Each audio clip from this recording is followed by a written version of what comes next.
من يضلل فلا هادي له أشهد أن لا إله إلا الله وحده لا شريك له أشهد أن محمدا عبده ورسوله صلى الله عليه وعلى آله وأصحابه ومن تبعهم بإحسان إلى يوم القيامة يا أيها الذين آمنوا اتقوا الله حق تقاته ولا تموتن إلا وأنتم مسلمون يا أيها الناس اتقوا ربكم الذي خلقكم من نفس واحدة وخلق منها زوجها وبث منهما رجالا كثيرا ونساء واتقوا الله الذي تساءلون به والأرحم إن الله كان عليكم رقيبا يا أيها الذين آمنوا اتقوا الله وقولوا قولا سديدا يصلح لكم أعمالكم يغفر لكم ذنوبكم ومن يطع الله ورسوله فقد فاز فوزا عظيما أما بعد فإن أصدق الحديث كتاب الله وخير الهدي هدي محمد صلى الله عليه وسلم وشر الأمور محدثاتها وكل محدثة بدعة وكل بدعة ضلالة وكل ضلالة في النار. Ayuhal hadirun, Bapak dan Ibu hadirin jamaah Masjid Babul Jannah yang dirahmati Allah Subhanahu wa taala. Alhamdulillah. Mari sama-sama kita memanjatkan puji syukur kehadirat Ilahi Rabbi Allah Subhanahu wa taala. Di pagi yang penuh dengan kebaikan dan keberkahan ini, Allah takdirkan kita mendapatkan takdir yang baik insyaallah. Ba'da sholatis subhi kita berkumpul, bertatap muka, bermuwajahah di majelis ilmu yang mulia ini. Kita memohon, bermunajat semoga Allah menjadikan pertemuan ini sebagai pertemuan yang diberkahi insyaallah. Mudah-mudahan Allah jadikan kemanfaatan sebagai bagian dari penambah ketakwaan, bekal iman dan kemanfaatan serta penambahan kualitas dan kuantitas kemusliman kita sampai kelak Allah mewafatkan kita untuk menghadapi kehidupan yang sesungguhnya yaumul akhirah insyaallah amin. Pagi hari ini di kajian pagi hari ini insyaallah kita akan membahas dua kata yang ada di dalam Al-Quran di surah yang sama, di surah Al-Baqarah. Yang pertama ada di ayat yang ke-143 di bagian awal, dan yang kedua di ayat yang ke-182 di bagian akhir. Jika dipisah, dua kata ini akan menjadi tiga. Baik, kata yang pertama adalah kata wasatun. Di ayat yang ke-143 Allah Subhanahu wa taala pada bagian awal ayat ini menyebutkan kadzalika ja'alnakum ummatan wasata. Dia menjadi fathah karena menjadi maf'ulun bih. Kata dasarnya itu adalah wasatun. Kata aslinya wasatun menjadi wasata karena menjadi maf'ul bih atau menjadi objek. Menarik memperhatikan ketika Allah Subhanahu wa taala memberikan takdir yang sangat jelas pada kita umat Nabi Muhammad di ayat yang mulia ini, wa kadzalika ja'alnakum ummatan wasata. Allah menjadikan kita umat Nabi Muhammad sebagai umat yang wasata. Yang pertama hadirin, bahasa Arab memberikan makna khusus terkait dengan apa yang dinamakan dalam bahasa Indonesia pertengahan atau sesuatu yang berada di tengah. Setidaknya ada dua kata yang masyhur. Yang pertama kata wastun, dan yang berdekatan dengan itu adalah kata wasatun. Keduanya memiliki makna yang sama, sesuatu yang berada di tengah. Saya akan berikan contoh langsung. Saya akan meletakkan telunjuk saya di sini. Ini di tengah apa di pinggir kiri apa pinggir kanan? Di tengah apa di kiri apa di kanan ini? Di tengah ya? Sepakat? Atau saya di sini? Di tengah apa di kiri apa di kanan? Tengah ya? Bangsa Arab pun mengenal istilah ini. Saya meletakkan telunjuk saya di pertengahan meja. Ketika saya meletakkan ini dan nampak betul ini di tengah, ini dinamakan dengan wastun. Sesuatu yang di tengah tapi tidak persis betul benar-benar di posisi tengah. Kecuali meja ini diukur panjangnya 1 meter, dari mulai 1 cm, 2 cm terus sampai 100 cm, maka posisi nomor paling tengah adalah nomor 50. Sehingga ketika meja ini diukur diberikan nomor 1 sampai 100, maka yang tengah itu saya akan letakkan di jari di posisi angka 50. Nah, ketika saya meletakkan jari saya persis di angka 50 tadi, maka dalam bahasa Arabnya disebut wasatun. Jadi sesuatu yang di tengah dan persis berada di tengah. Tidak ke kiri, tidak ke kanan, tidak lebih dari 1 mili, juga tidak kurang dari 1 mili. Seandainya perkiraan itu berada di tengah, tapi tidak persis di tengah, namanya wastun. Tapi kalau persis di tengah, namanya wasatun. Dan Allah menjadikan umat Nabi Muhammad ini dengan kalimat yang indah, wa kadzalika ja'alnakum ummatan wasata. Allah menjadikan kita umat Nabi Muhammad sebagai umat yang wasatun. Yang pertama tadi adalah umat yang benar-benar berada di posisi tengah. Para ulama ahli tafsir memberikan begitu panjang lebar berkait dengan makna kata wasatun ini. Tapi secara faktual, sesuatu yang paling mudah, sesuatu yang paling gampang saat ini untuk kita pahami adalah bahwa umat Nabi Muhammad SAW dijadikan sebagai umat yang pertengahan adalah umat yang harus memposisikan dirinya benar-benar berada di tengah-tengah dalam kehidupan dunia, baik dalam urusan ibadah ataupun muamalah. Contohnya ketika seseorang mendapatkan rizki yang melimpah, maka posisikan rizki tersebut di posisi pertengahan. Jangan semuanya diinfakkan, jangan juga semuanya dimanfaatkan untuk memenuhi kebutuhan dunia. Posisikan di tengah. Sehingga dengan kata lain, kita mesti bersikap proporsional dalam segala tindak tanduk. Kalau dalam urusan finansial, contohnya seperti itu. Dalam urusan ibadah pun demikian, tempatkan diri kita sebagai umat yang wasatun, yakni menempatkan diri di posisi tengah-tengah.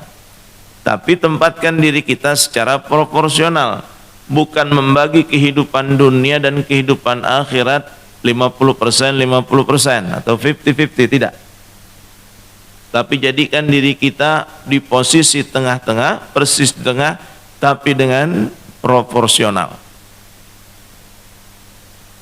Kalau kemudian kita menyimak, mengkaji ulang, melakukan riset, kita akan dapati bahwa yang dimaksud dengan wasatun di sini adalah sikap proporsional seorang muslim terhadap aktivitas ibadah ataupun muamalah. Contoh, ketika kita menganggap kata wasatun di sini persis 50-50, maka sungguh kita tidak berbuat adil dalam urusan puasa. Sebab Allah mewajibkan puasa kepada setiap muslim hanya 1 bulan di 12 bulan yang Allah berikan. Kalau ternyata itu 50-50, seharusnya puasa kita bukan sebulan, tapi berapa lama? 6 bulan. Tapi Allah tempatkan itu pada posisi dalam 12 bulan yang diberikan, Allah letakkan 1 bulan. Jadi proporsional. Yang kedua, Allah berikan waktu kepada kita 24 jam. Sementara Allah hanya mewajibkan salat 5 waktu itu, kalau kita hitung satu waktunya sekitar 5-10 menit, maka berarti rata-rata 50 menit kita menghabiskan waktu untuk melaksanakan ibadah salat. Itu pun kurang dari 1 jam. Padahal kalau mau dikatakan itu persis 50-50, Seharusnya ibadah salat kita itu berapa jam? 12 jam. Nah ternyata tidak, yang Allah wajibkan kepada kita hanya 5 waktu. Itu pun kalau kemudian kita laksanakan secara patas, lebih cepat, karena ada satu urusan dan sebagainya, tentu akan berkurang dari 50 menit. Nah artinya umat yang wasatun adalah umat yang menempatkan dirinya secara proporsional persis di antara dua bagian. Dia menempatkan dirinya di tengah-tengah persis, tidak ke kiri, tidak ke kanan. Nah artinya kita diperintahkan oleh Allah Subhanahu wa taala untuk bersikap bijak dalam urusan muamalah ataupun dalam urusan ibadah.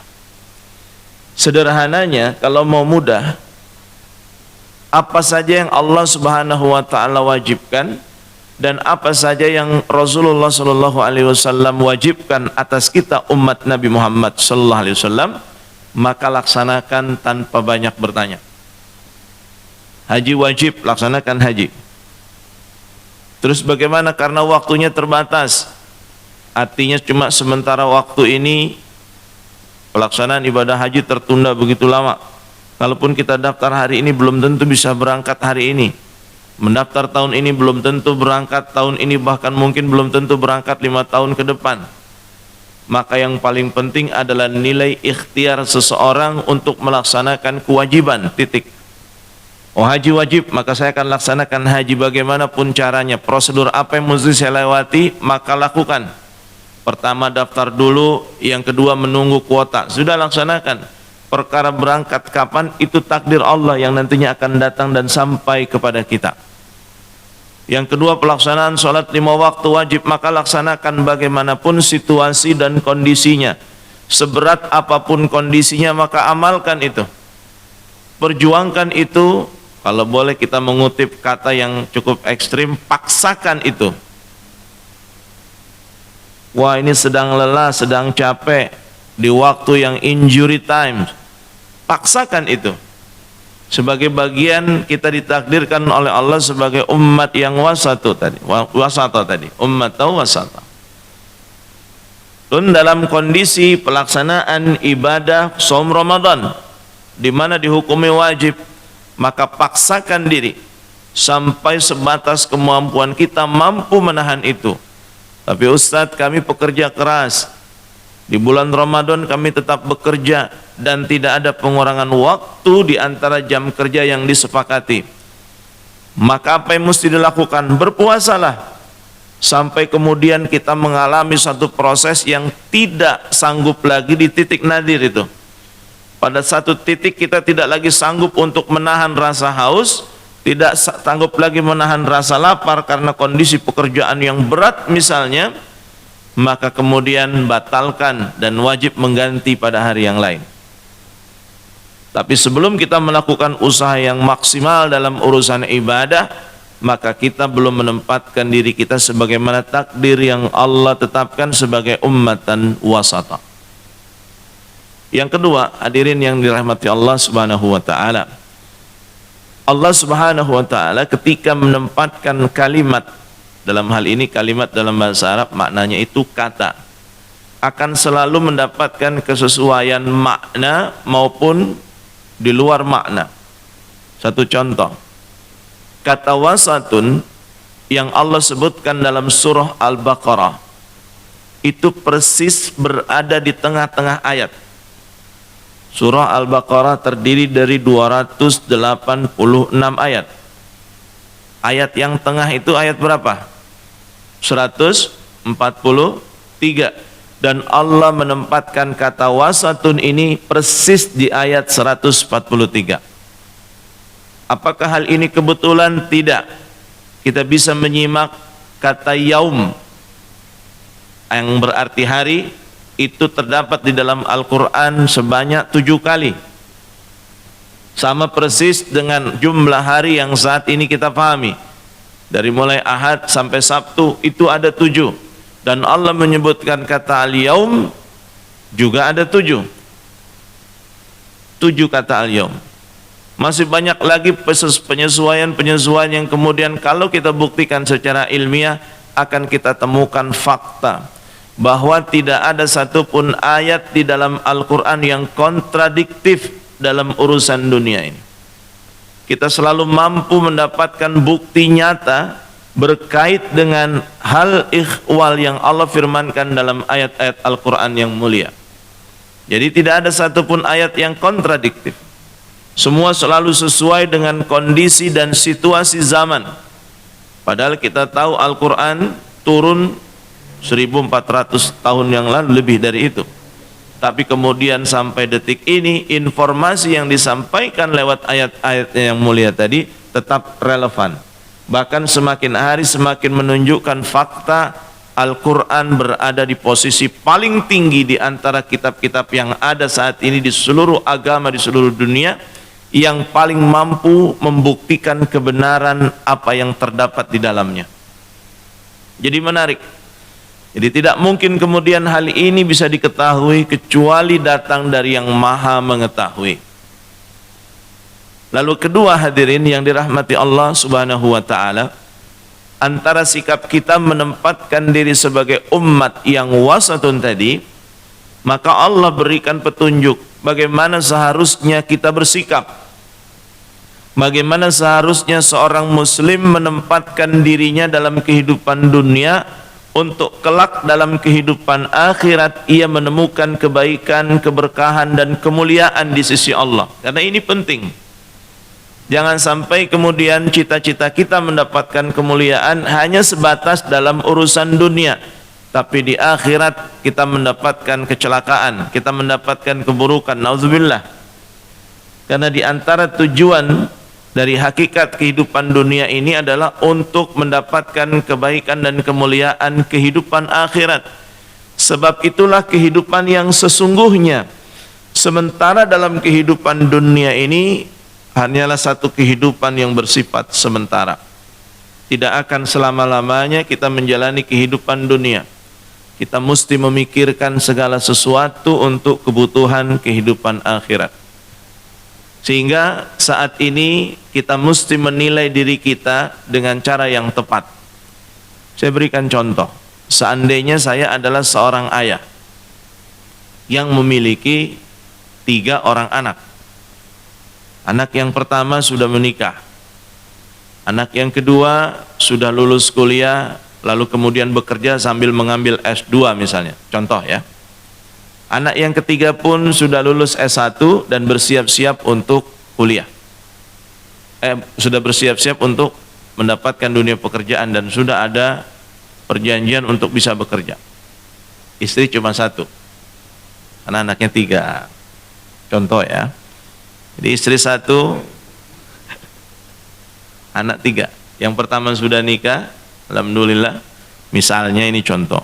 Yang keduanya sudah lulus S1 bekerja dan sekarang sambil bekerja sambil mengambil S2. Kemudian yang satu sudah lulus S1, lalu kemudian bersiap-siap untuk masuk dunia pekerjaan dan kemungkinan besar sudah 90% dia akan bekerja misalnya. Mobil sudah ada di rumah. Dan tidak kredit, cash belinya waktu itu. Ataupun kalau kredit sudah lunas. Rumah juga sudah lunas. Berarti kebutuhan kita hanya sekedar kebutuhan yang bersifat sekunder.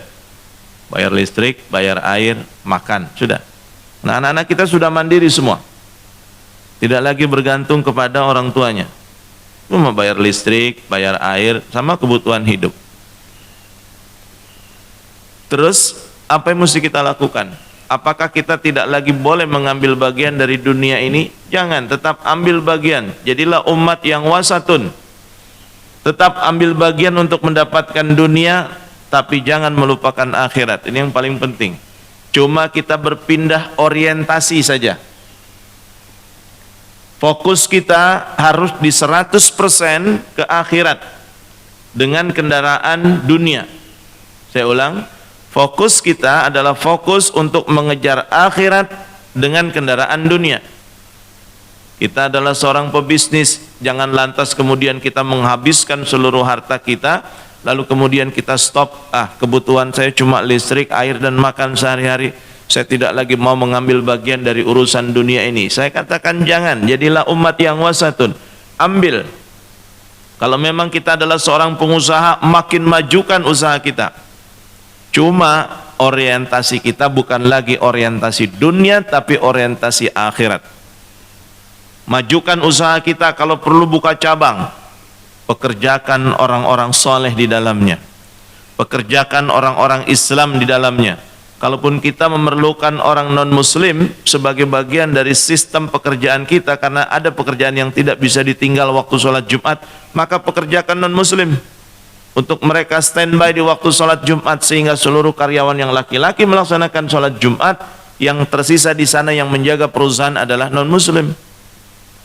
Jadi orientasikan bisnis kita, orientasikan penghasilan kita untuk mengejar akhirat. Saya akan majukan usaha ini, saya akan buka cabang, saya akan melakukan tindakan-tindakan untuk menggapai dunia semaksimal mungkin demi untuk kepentingan umat. Satu itu. Yang kedua, senantiasa disisihkan dari setiap penghasilan yang kita punya itu juga untuk kepentingan umat, kemaslahatan kaum muslim. Di mana masjid hendak dibangun-bangun, di mana anak yatim perlu bantuan, bantu, di mana fakir miskin perlu dibantu-bantu. Jadi orientasikan seluruh aktivitas kehidupan dunia kita untuk urusan akhirat. Namanya ummatan wasata. Dan Allah ciptakan itu bagi kita semua sebagai bagian untuk menggapai kehidupan akhirat. Yang seperti saya contohkan tadi, anak sudah aman semua, istri pun sudah aman. Terus kemudian buat apa kita masih mengejar dunia untuk mendapatkan dunia? Rugi besar. Apalagi ketika kemudian kita tidak pernah tahu takdir kematian kita, jangan-jangan datang pada saat kita masih dalam kondisi mengejar dunia untuk mendapatkan dunia. Jangan menambah koleksi mobil, jangan menambah koleksi burung-burung mahal, jangan menambah koleksi lukisan Picasso, lukisan saya saja yang dikoleksi, yang harganya murah. Bapak tahu lukisan Picasso itu terakhir terjual seharga 60 miliar rupiah. Dan itu rebutan orang untuk mendapatkan lukisan itu. Untuk apa? Kita hobi memelihara ikan, beli arwana yang biasa saja. Toh sama-sama arwana. Kalau pengen yang agak mahal sedikit, beli yang kecil. Jangan sampai beli ikan arwana sampai seharga 1 miliar. Atau beli ikan Oscar seharga 2 miliar karena ada tulisan di situ lafaz nama kita. Andri misalnya. Ada di sini namanya Andri, ada ya. Dedi misalnya. Kita beli itu sampai 30 miliar. Na'udzubillah.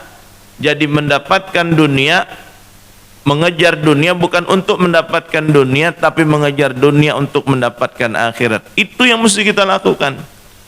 Kalau kita hobi burung, beli saja burung jalak. Nggak usah beli burung yang mahal-mahal, yang kemudian hanya akan repot pada saat kita mempertanggungjawabkan itu di hadapan Allah Subhanahu wa taala. Jadi kalau aktivitas kita bersama istri cuma pergi ke pasar, sesekali jalan ke rumah ibu, ke rumah orang tua, cukup 1 mobil, kenapa mesti 7 mobilnya, buat apa? Mubazir.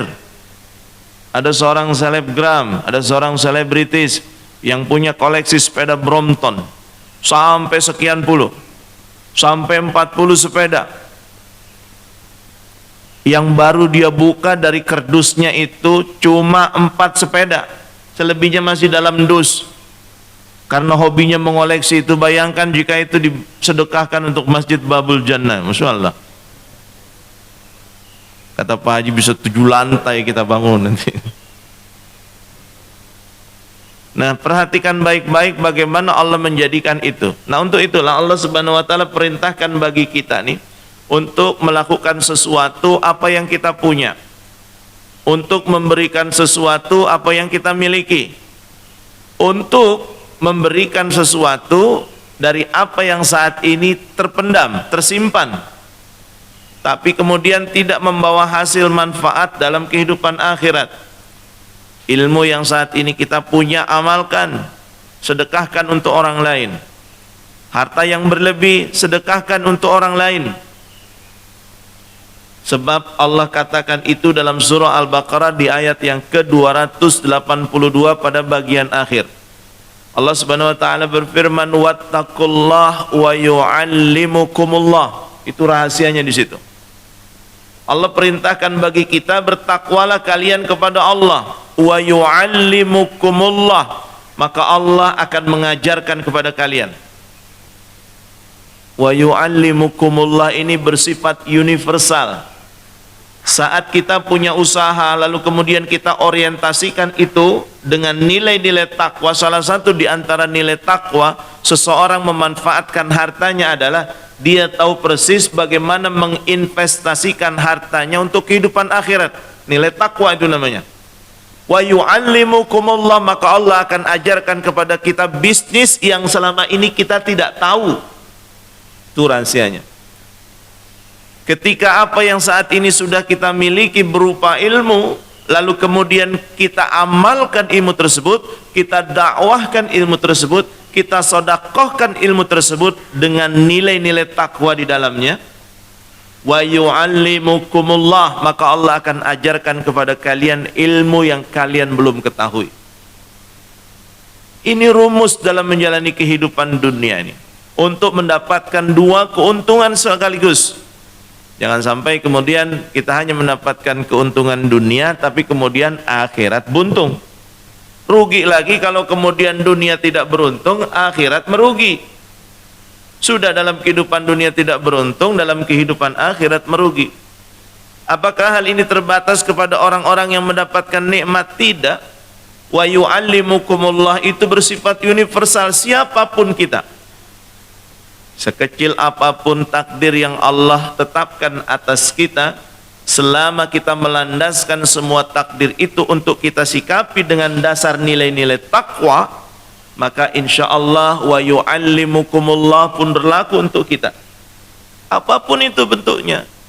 Maka belajarlah untuk bersabar, belajarlah untuk bersyukur. Dan ini dua pelajaran yang tidak akan pernah ada wisudanya. Kan kalau kita S1 Fakultas Kedokteran, 4 tahun kuliah, mungkin terlambat sampai 5 tahun, ada wisuda menunjukkan bahwa kita telah selesai dalam urusan pendidikan di fakultas itu. Kalau mau ngambil fakultas lain silahkan, fakultas hukum selama 3 atau 4 tahun tergantung situasi dan kondisi, kita di wisuda. Menunjukkan makna bahwa kita sudah cukup, dianggap mumpuni, dianggap selesai belajar di fakultas hukum. Ingin nambah ke tingkat atau level berikutnya, masuk program S2 yakni sarjana magister hukum, mau lanjut S3 ambil PhD atau kemudian ambil gelar doktor dan sebagainya. Ada masa kita awal belajar, kemudian ada akhir kita belajar, wisuda. Tapi belajar untuk bersabar dan belajar untuk bersyukur, ini tidak ada jadwal wisudanya. Wisuda kita pada saat malaikatul maut datang, Mas, jadwal wisuda nanti jam 9, jangan lupa, siap-siap ya, aku mau datang lewat pintu depan nantinya, misal. Tapi kan malaikatul maut tidak demikian. Ketika dia datang menjemput kita berarti akhir dari pelajaran kita itu. Maka semua proses bersabar dan proses bersyukur melalui tahapan belajar dan bertingkat-tingkat. Jadi jangan pernah mengatakan diri kita telah bersabar, jangan mengatakan diri kita telah bersyukur. Kita masih terus belajar untuk sabar dan masih terus belajar untuk bersyukur. Kenapa demikian? Karena kita adalah makhluk yang dinamis dalam urusan dunia. Setiap saat akan selalu terjadi perubahan, baik kecil ataupun besar, di segala sisi. Satu hal yang pasti dalam kehidupan manusia itu perubahan. Apa ada di antara kita yang tidak berubah sepanjang waktu?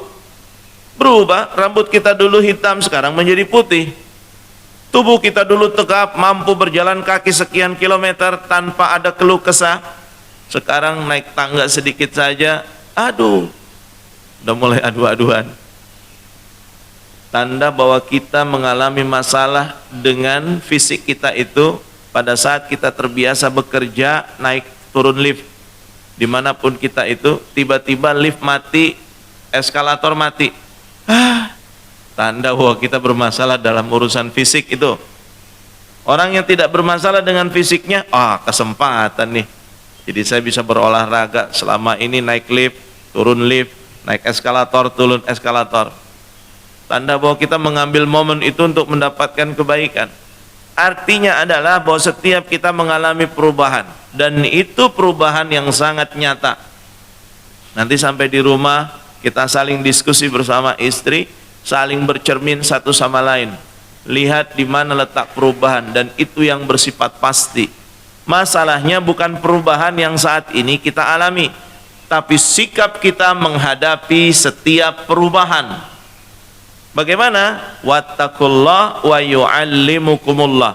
Sambut perubahan tersebut dengan peningkatan kualitas takwa kita kepada Allah.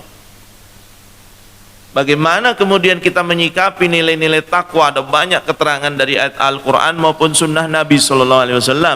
Termasuk tidak sedikit kitab-kitab para ulama yang menjelaskan secara rinci, panjang, lebar berkait dengan nilai-nilai takwa ini. Tapi secara sederhana kita bisa menyikapi takwa itu dengan 4 kalimat saja. 1, apapun perintah Allah berkait dengan perkara yang wajib, maka paksakan. Kalau itu perkara yang sunnah, maka berikan diri kita untuk menyikapi itu secara bertahap. Kalau yang wajib, paksakan. Seberat apapun karena ini wajib, paksakan. Tapi untuk perkara yang sunnah, berikan tahapan dalam kehidupan kita. Apa perkara yang sunnah? Banyak. Di antara perintah salat wajib, ada salat sunnah. Di antara perintah puasa wajib, ada puasa sunnah. Haji wajib, sunnahnya umrah. Zakat wajib, sunnahnya infak, sedekah. Jadi ada yang dihukumi wajib dan ada yang dihukumi sunnah. Dan sunnah ini pun dibagi, ada yang mustahab, ada yang ghairu mustahab. Ambil yang mustahab dulu sebagai bagian dari tahapan kita mengamalkan apa yang Allah perintahkan tapi dihukumi tidak wajib. Maka apapun itu, ketika kita menjalani tahapan ini, kita sedang menuju pada level takwa. Untuk mendapatkan bagian kedua pada kalimat yang berikutnya, wa yu'allimukumullah. Sesuatu yang awalnya kita melaksanakan itu secara berat, tapi ketika kita mendasarkan itu atas dasar nilai-nilai takwa, wa yu'allimukumullah, kelak Allah akan membuat itu menjadi ringan. Apakah ada orang yang saat ini hafal 30 juz Al-Quran dengan mutkin, dulunya tidak berdarah-darah menghafal Quran? Mereka mengalami masa berdarah-darah, mereka mengalami masa-masa berat, mereka mengalami masa-masa penuh dengan perjuangan. Kalau saat ini mereka selesai ditasmi ujian 30 juz dengan nilai yang mutkin, mendapatkan mumtaz, lalu kemudian mendapatkan syahadah, wisuda dan sebagainya, percayalah bahwa dulu dia pernah berada pada titik perjuangan yang sangat berat. Tidak serta-merta kemudian orang mengatakan, wah dia mah hebat, serba mudah. Tidak, dia mengalami masa berat. Tapi karena pada masa-masa berat itu dia mengamalkan semua aktivitas itu di atas dasar takwa, wa yu'allimukumullah. Allah akan berikan jalan bagi kita sebagai jalan kemudahan. Wa yu'allimukumullah pun terdapat pada ayat yang lain. Wattaqullah. Wa yu'allimukumullah dengan makna ketika kemudian seseorang diperintahkan untuk bertakwa kepada Allah, ya ja'allahu makhraja wa yarzuqhu min haitsu la yahtasib. Ada proses yang Allah Subhanahu wa taala akan berikan kepada setiap umat Nabi Muhammad selama ia satu tadi melaksanakan semua perintah Allah. Jika itu wajib, paksakan. Jika itu dihukumi sunnah, maka berikan tahapan bagi kita untuk mengamalkannya. Yang kedua, apa yang diperintahkan Rasul sallallahu alaihi wasallam, jika itu wajib maka paksakan bagi kita untuk mengamalkannya. Jika itu dihukumi sunnah, maka berikan tahapan bagi kita untuk mengamalkannya. Yang ketiga, bersabar dalam melaksanakan ketaatan kepada Allah dan Rasulnya. Yang keempat, tawakal, berserah diri. Jangan pernah mengidentifikasikan segala amal yang kita perbuat kepada Allah dengan nilai-nilai yang tidak ada tuntunannya dalam syariat. Kalau Anda ingin mendapatkan kekayaan secara singkat, maka gaji pertama Anda sedekahkan semua. Tunjukkan kepada saya satu saja bukti dari ayat Al-Quran maupun sunnah Nabi yang sahih bahwa kita diperintahkan untuk mengamalkan seluruh harta yang kita miliki untuk mendapatkan kekayaan dalam waktu singkat. Tidak ada. Jadi semua mengalami satu proses tahapan. Kita berharap mendapatkan ridha Allah, akan tetapi raja, berharap terhadap sesuatu yang kita amalkan dan itu ada tuntunannya dari Allah Subhanahu wa taala, maka tidak jadi masalah. Misalnya contoh, aqimis shalah, inna salata tanha 'anil fahsya'i wal munkar. Sesungguhnya salat itu dapat mencegah perbuatan keji dan munkar. Akhirnya kemudian kita memaksakan diri untuk salat, berharap bahwa setiap perbuatan keji yang ada dalam diri ini, setiap perbuatan munkar yang ada dalam diri ini, berharap dengan ibadah salat kita akan hilang. Boleh? Boleh. Karena 3 pilar ubudiyah itu, 1 al-hub, 2 raja, yang ketiga al-khauf. Boleh dibalik, tidak jadi masalah. Salah satunya raja, berharap untuk mendapatkan sesuatu dari apa yang Allah dan Rasulnya Sallallahu Alaihi Wasallam janjikan, tidak jadi masalah. Yang tidak dibenarkan itu berharap atau raja terhadap sesuatu yang Allah dan Rasulnya tidak janjikan, di mana kemudian tidak ada satupun ayat yang mengatakan janji Allah terkait dengan apa yang kita amalkan. Tidak ada satupun hadis Nabi yang sahih berkait dengan satu perkara yang apabila kita lakukan mendapatkan sesuatu yang tidak ada dan tidak pernah disebutkan Nabi sallallahu alaihi wasallam. Ini yang tidak dibenarkan. Tapi raja berharap terhadap sesuatu yang Allah dan Rasulnya janjikan, ini dibenarkan, bahkan menjadi salah satu di antara 3 pilar ubudiyah. Nah, saat ini hadirin yang dirahmati Allah Subhanahu wa taala, apapun persoalan dunia kita, bagaimanapun takdir yang saat ini datang dan Allah tetapkan atas kita, syaratnya cuma satu, wattaqullah. Tingkatkan ketakwaan kita kepada Allah Subhanahu wa taala dan posisikan diri kita sebagaimana Allah menakdirkan kepada umat Nabi Muhammad. Apa itu? Ummatan wasata. Mudah-mudahan apa yang bisa saya sampaikan di kesempatan yang baik dan mulia ini bisa mendapatkan kemanfaatan dan kemuliaan di sisi Allah Subhanahu wa taala, mampu menambah keimanan dan ketakwaan kita. Kita buka sesi tanya jawab. Silakan.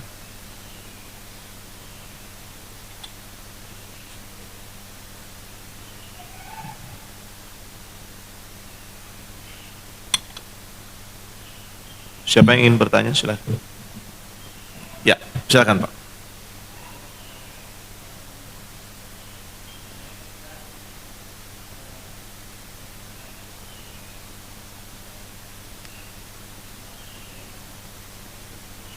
Di rumah tangga Pak? Baik.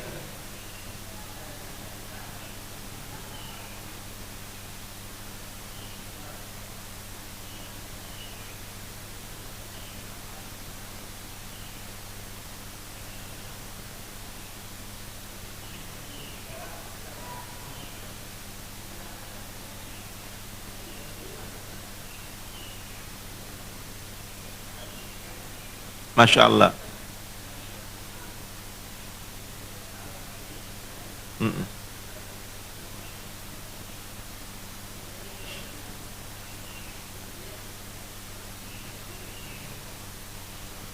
Masya Allah, very good. Jadi pertanyaan yang bagus dan sangat menarik. Setiap manusia berharap bahwa kehidupan rumah tangga adalah kehidupan yang rukun-rukun, damai, membawa kepada kebahagiaan, aman, sentausa, pagi sampai sore berapa tahun pun kita menghadapi itu. Tapi kenyataannya tidak ada satupun rumah tangga yang selalu dalam kondisi rukun. Pasti akan ada masalah di tengah jalan. Saya sampaikan bahwa itu adalah bagian dari konsekuensi nilai-nilai iman. Semakin bertambah iman seseorang, maka akan semakin bertambah pula angin yang bertiup hendak menggoyangkan iman tersebut. Jadi konsekuensi dari iman, ahasiban nasu ayyutraku amanna wa hum la yuftanun. Apakah kalian menyangka bahwa kalian akan dibiarkan mengatakan saya beriman kepada Allah padahal kalian belum diuji? Jadi konsekuensi dari iman adalah ujian. Dan salah satu ujian dari rumah tangga adalah persoalan rumah tangga itu sendiri. Yang jadi masalah itu bukan persoalan yang datang kepada kita, karena masalah adalah bagian dari hidup yang tidak bisa dipisahkan. Bahkan itu menjadi bagian dari konsekuensi keimanan.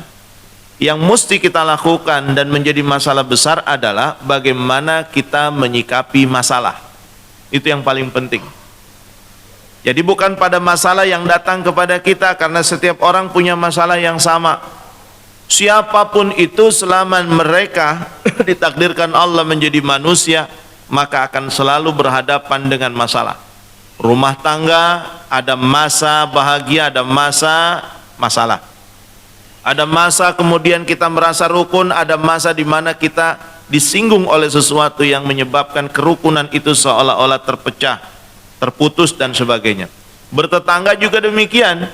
Ada masanya kita punya tetangga yang baik, kemudian berhubungan baik, tapi ada satu titik di mana tetangga kita bermasalah dengan kita.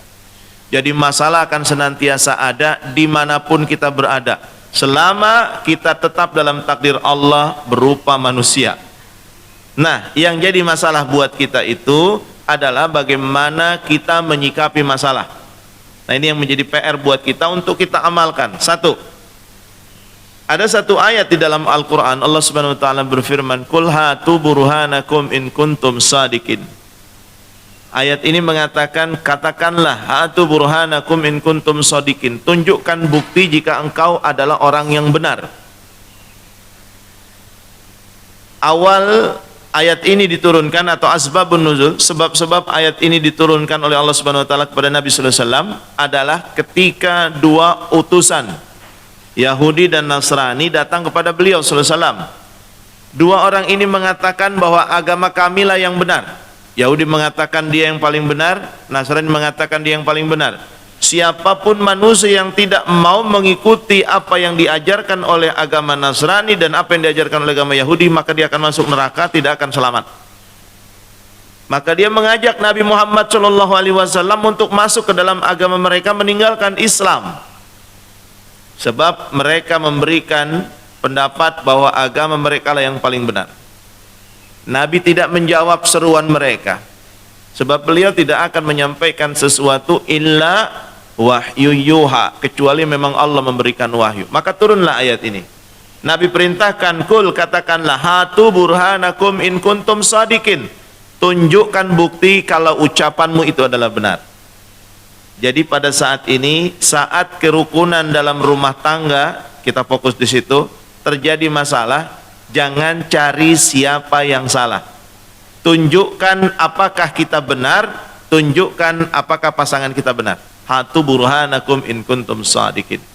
Bukan menyalahkan istri, bukan istri menyalahkan suami, tapi suami mengungkapkan tentang sesuatu yang benar dari apa yang terjadi.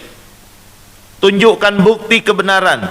Istri pun demikian, tunjukkan bukti kebenaran, bukan menunjukkan salahnya mereka. Salah satu di antara kesalahan seseorang ketika berdiskusi atau dalam tahapan yang lebih berat dari itu, berdebat, adalah seringkalinya mereka mengucapkan statement menyalahkan lawan bicara. Itu yang salah. Padahal agama yang mulia ini mengajarkan dalam Al-Quran, kita mesti mencari persamaan di antara kita. Sawa'um bainana wa bainahum. Cari persamaan antara kita dengan mereka. Cari apa yang sama antara suami dengan istri, bukan mencari perbedaan. Kita sangat mudah bagi setiap muslim menemukan kesalahan agama lain, sangat mudah, dengan menggunakan kitab yang mereka miliki lalu mengcompare dengan kitab yang kita miliki. Bahkan tidak perlu di-compare, tidak perlu dibandingkan dengan kitab yang kita miliki, cukup menggunakan kitab mereka, kita akan menemukan begitu banyak kesalahan. Tapi bukan itu yang Islam ajarkan untuk kita. Yang Islam ajarkan, sawa'um bainana wa bainahum, mencari persamaan antara kita dengan mereka. Pun ketika dalam urusan rumah tangga, nomor satu, hatu burhanakum in kuntum shadiqin. Yang kedua, sawa'um bainana wa bainahum. Apa persamaan antara kita dengan pasangan kita? Sama-sama ingin meraih kebahagiaan, sama-sama ingin rukun, sama-sama ingin rumah tangga aman, damai, sentosa, sama-sama ingin meraih kemuliaan dalam urusan rumah tangga. Itu persamaan, itu yang dimajukan. Jadi satu, tunjukkan bukti bahwa kita benar, bukan tunjukkan bukti bahwa dia salah. Tidak. Satu contoh dalam urusan konflik rumah tangga, misalnya istri memiliki sifat cemburu yang sangat luar biasa. Dan itu sesuatu yang wajar, natural, bagian dari kehidupan dan bagian dari takdir serta sunnatullah. Tapi kemudian ketika istri merasa cemburu akibat nonton film, apa namanya itu? Pak Haji tahu aja. Jadi akhirnya marah apapun, merasa curiga dan sebagainya, berlebihan. Padahal dia tidak menemukan bukti, maka katakan hatu burhanakum in kuntum shadiqin. Tunjukkan bukti mah kalau mama memang benar. Kita pun menunjukkan bukti kalau kita benar. Jangan mengatakan mama tuh salah bersikap seperti itu kepada aku tidak melakukan apa yang mama tuduhkan. Kata Islam, kata Al-Quran bukan begitu caranya, tapi hatu burhanakum in kuntum shadiqin. Ma, silakan, kalau memang mama punya bukti papa bersalah, tunjukkan kepada papa buktinya. Nanti papa akan mengikuti apa yang mama inginkan. Pun kalau kemudian kita melakukan argumentasi, pastikan argumentasi kita adalah argumen yang argumentatif. Tunjukkan bukti. Jadi tidak perlu kemudian membuat satu sistem siapa yang salah di antara kita. Tidak, tunjukkan bukti kebenarannya. Yang kedua, lakukan persepsi. Apa itu tuh? Sawa'um bainana wa bainahum. Tunjukkan persamaan, mah kita berumah tangga kan untuk meraih ridho Allah.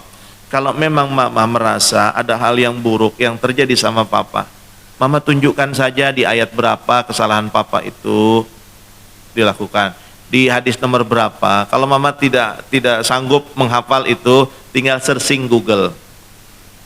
Suami bekerja di perusahaan, terus sekretarisnya perempuan, hukum dalam Islam. Ketik di Google, nanti ada penjelasan di situ. Boleh, ternyata dihukumi boleh. Sebagian ulama mengatakan boleh selama keduanya saling menjaga. Mama pasang CCTV aja deh nanti di kantor papa, direkam kegiatan papa sehari-hari itu apa. Kalau memang ada bukti bahwa papa melakukan pelanggaran sesuai dengan apa yang disebutkan Allah dan Rasulnya atau dijelaskan oleh para ulama, papa siap kok mengikuti apa yang mama inginkan. Selesai masalah. Jadi jangan mengatakan rumah tangga orang yang soleh dan soleha itu adalah rumah tangga yang tidak pernah ada masalah. Di mana kemudian ada manusia sesoleh apapun tidak punya masalah. Siapa di antara kita yang paling soleh dibanding Nabi sallallahu alaihi wasallam? Beliau sallallahu alaihi wasallam. Apakah rumah tangga beliau pernah ada masalah? Ada.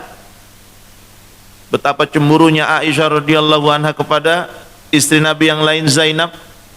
Dan itu sahih dijelaskan dalam hadis-hadis sahih dalam kitab-kitab sahih Bukhari ataupun sahih Muslim ataupun Sunan Ibnu Majah dan seterusnya. Dalam Kutubus Sittah pun diceritakan tentang bagaimana konflik rumah tangga. Tapi Nabi selalu berhasil menyelesaikan masalah itu dengan luar biasa. Sebab dua hal tadi, hatu burhanakum in kuntum shadiqin sawa'um bainana wa bainahum. Kita dalam beragama pun demikian. Selama kita mencari perbedaan di antara kita, kita tidak akan menemukan solusi. Dalam urusan apapun itu, tetangga kita berbeda dengan kita, jangan cari perbedaannya, cari persamaannya. Siapa yang mereka sembah Allah, siapa Nabi mereka, Nabi Muhammad SAW, kitab mereka Al-Quran, berarti sama dengan kita. Ada perbedaan sedikit, nanti selesai kajian, kita sambil makan, diskusi. Kan perut sudah kenyang, pikiran sudah tenang, diskusi pun nyaman. Ini perut lapar, tenggorokan kering, diskusi tentang perbedaan, tidak akan menemukan solusi. Jadi bicarakan itu dengan cara yang baik. Dahulukan persamaan dulu. Seperti tadi, saya pas tiba di stasiun, tadi apa stasiun apa, Depok Lama, pas azan berkumandang, Allahu Akbar gitu. Kalau saya paksakan naik ojek, mungkin saya dapat sholat berjamaah di sini, tapi juga mungkin tidak. Kan tergantung tukang ojeknya nih. Kalau dia mau ngebut, tadi kan agak pelan tukang ojeknya, karena mungkin banyak lubang. Subhanallah. Udah gitu lampu depannya pun tidak terang. Saya tidak mau ambil resiko tidak dapat sholat subuh berjamaah. Maka saya sholat berjamaah di stasiun dan situ sudah ada cukup banyak orang. Karena mungkin pakaian saya seperti ini, saya ditunjuk jadi imam. Mengimami sholat subuh di tempat yang kita tidak kenal itu rawan. Ini yang belakang biasa kunut apa tidak kan? Kalau saya imam kemudian tidak kunut, masalah nggak nanti buat mereka? Itu. Tapi saya akan mencari persamaan. Saya melaksanakan sholat menghadap Allah. Saya punya hujjah yang kuat terkait dengan saya tidak melaksanakan kunut. Mungkin saudara saya di belakang pun punya hujjah yang kuat terkait dengan doa kunut. Maka saya tidak langsung maju menjadi imam. Pak, silahkan saja Bapak. Udah Bapak saja. Saya nggak pakai kunut, nggak apa-apa. Nggak apa-apa Pak, kita juga nggak ada yang kunut. Oh, sudah aman. Daripada kemudian takbir, Allahu Akbar. Gimana nih perasaan orang yang di belakang? Jangan sampai kemudian selesai salam dia melakukan sujud apa namanya? Sujud syahwi. Karena dianggap imam tidak sempurna melaksanakan subuh karena tidak kunut. Ya, itu salah satu contoh. Saya temukan persamaan dulu. Toh tidak jadi masalah seandainya imamnya kunut, saya akan mengaminkan karena saya paham ilmu. Tapi orang yang di belakang belum tentu mereka memahami kaidah tentang sholat subuh berjamaah. Ketika kemudian imam tidak kunut, jangan sampai dia sujud syahwi itu. Nah, bagian dari hal ini yang kemudian bisa menjadi bagian dari kita menambah persaudaraan dimanapun. Jangan lihat perbedaan kita dengan saudara kita, tapi lihat persamaannya. Insya Allah jika itu yang kita kedepankan, kita akan rukun. Bukan berarti tidak punya masalah, tapi pada saat masalah yang menggoyang kerukunan kita, kerukunan untuk umat beragama, kerukunan sesama muslim, kerukunan berumah tangga, kerukunan hubungan antara orang tua dengan anak, ketika datang masalah, insya Allah kerukunan itu akan tetap utuh, bahkan akan semakin makin erat kerukunan itu. Baik, waktu sudah habis, sudah masuk waktu sholat Isra atau belum? Sudah ya? Mudah-mudahan yang singkat ini bermanfaat. Mohon maaf atas segala kekurangan. Kita cukupkan sampai di sini. Naktafi bihadzal qadar bidu'ail kafaratul majlis. Subhanakallahumma wa bihamdika asyhadu an la ilaha illa anta astaghfiruka wa atubu ilaik. Assalamualaikum warahmatullahi wabarakatuh.